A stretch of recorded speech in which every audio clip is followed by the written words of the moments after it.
welcome to my Lake George Wildlife Management Area archery hunt. I'm in that spot. I found the rub and the scrape, but I can't find the rub and scrape. I got here a little late this morning and parked in the same spot, made my way back here, and I thought I'd be able to walk right to it, but I was wrong.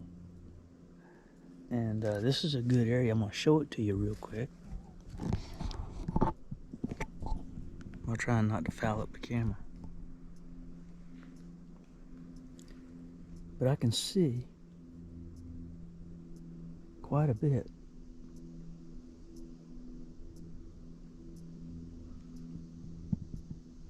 Around here. Out front. Over here. It's a very acceptable setup for me. I like this spot, but it just irritates me when I found that rub and I found that scrape. I said, oh, I'll be able to come right back to this. I know exactly where it is. I come in here this morning, I can't find it. It must be further back to the south, because I was set up a little closer to the road.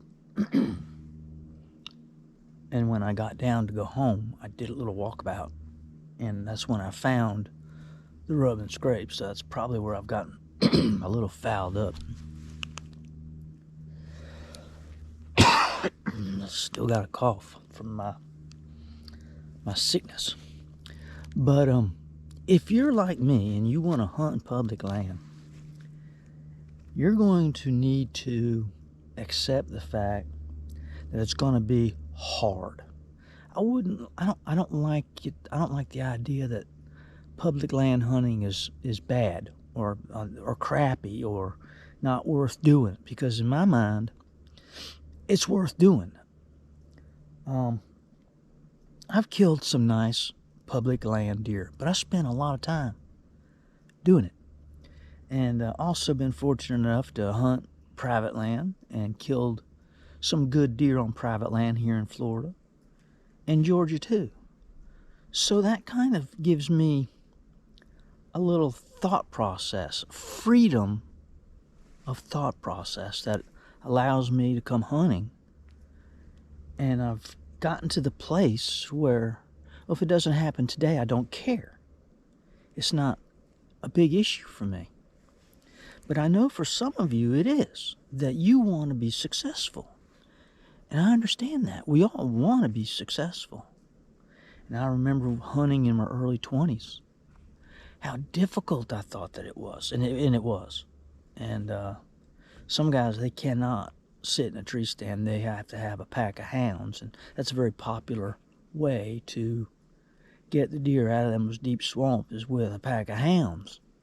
And yeah, I don't want to hunt like that. And my advice to anyone who's seeking to be successful deer hunting in Florida, public land, or any other state for that matter, whether it would be Michigan, Pennsylvania, a lot of these states that have got deer are hard states to hunt on public land, that you might go hunt after hunt after hunt and not see any deer. So what is it that keeps us from losing interest, giving up? I've been 3 times and haven't even seen a single deer. But you don't know that that 4th time is kind of like, watching the one-armed gambler, hitting that gambling box. And then I pulled that lever 1,000 times, but sooner or later that thing's going to hit. So I suppose you have to kind of ask yourself, what is it that you're after?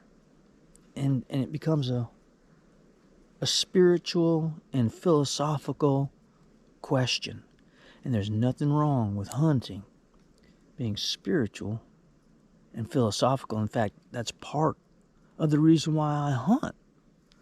One of the reasons that I hunt and I like being in these woods and experiencing this is because of being here alone. This is what my alone time means to me. And to be able to come out in these woods and develop a system where I know that I'm never going to run into another hunter. Probably not. And the main focus is to get down in these woods, get set up, and sit and see what unfolds and enjoy and cherish these next 3 or 4 or 5 hours, however long I plan to stay here, and listen to this. Because I could be at the welding shop, and I'm going to tell you, ambulances, fire trucks, police cars, them young people with them boom, boom, zoom, zoom cars going back and forth on the highway, it drives me nuts. I have to have this. And it's part of my thought process. It's part of my spiritual makeup to be still and alone in this place with my bow and arrow in a tree stand with a plan and a purpose. And if that plan and purpose doesn't unfold, I'm here for other reasons on top of it. And yeah, I feel sorry for people that can't be alone. They can't sit in a boat by themselves and fish. And there are a lot of folks that they can't do that. But I certainly can. Another reason that I like coming here, even if I don't see a deer, is I love the nature of things. It's part of my lifestyle. Being a naturalist, being out in these woods by myself, making observations, putting together pieces of the puzzle that's going to make me a better hunter, listening to the breeze blow through the trees. Came a little shower a while ago. Black cloud came in. It just started raining. And man, I just, oh man, it's raining. Oh, wait a minute now. I might like this. This might be nice.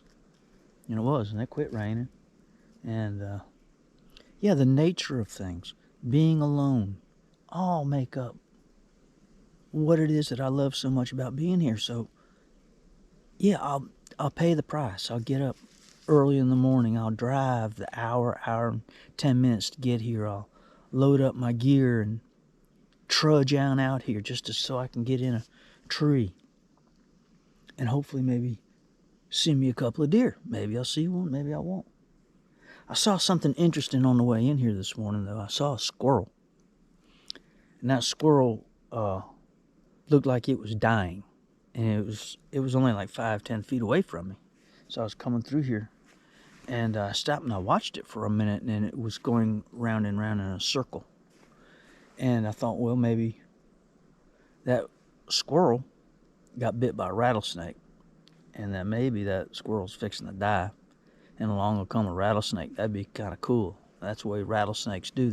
They bite their victim, let it go, it runs off, dies, and then the rattlesnake will follow its heat trail, his scent trail on the ground, and come to the squirrel and eat it that way. But I saw that this morning, and it might be that the squirrel's got some kind of disease, or I don't know, rabies. Maybe the thing had rabies. I don't know. I stayed away from it, man. But it was interesting. Earlier this morning, man, I could hear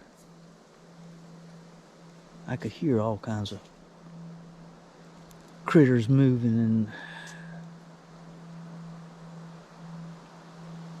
but it's if you can develop within your hunting lifestyle the love of all things connected to the act of hunting rather than just killing a deer. And the people that you love and have at home probably will never understand the time, the effort, the hours that you might spend in the woods without seeing a deer.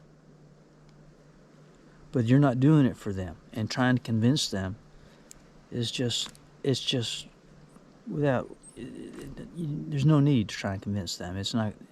You're never going to convince them. Some people think going to the woods and going deer hunting should be like going to the grocery store. You just go out there and you pick out which one you want, you take it home. We all know that that's not the way it is. But yeah, this is a big, deep, gnarly swamp. And down inside this swamp, now I can't get any further than this. Right here is the borderline here. And everything from here back is nothing but Brillo pad swamp. I saw quite a few tracks up on the road, and I saw some hog tracks up on the road. So yeah, it's interesting. If anything comes down along this edge, I'll see it, but nothing yet. So those are just a couple of thoughts that I had on why I deer hunt, and the reward that I get from the act of deer hunting that is other than killing a deer. But if I can have both, how great is that? All right, let me show you. I'll show you my setup one more time. I got my worn and sweat climbing stand. I got my arrows laid across there. I got my bow hanging on the. This is the. Got my backpack down on the ground. Oh, there's the deer buggy. Can you see it? Deer buggy. Yeah, it's a challenge bringing the deer buggy down through here, but it's not too bad. I'm probably, realistically, I'd probably say I'm about 300 yards from the road. I just can't go no further. All right, I'm gonna stay here until I get a belly full. All right, love you guys. See you soon. Bye.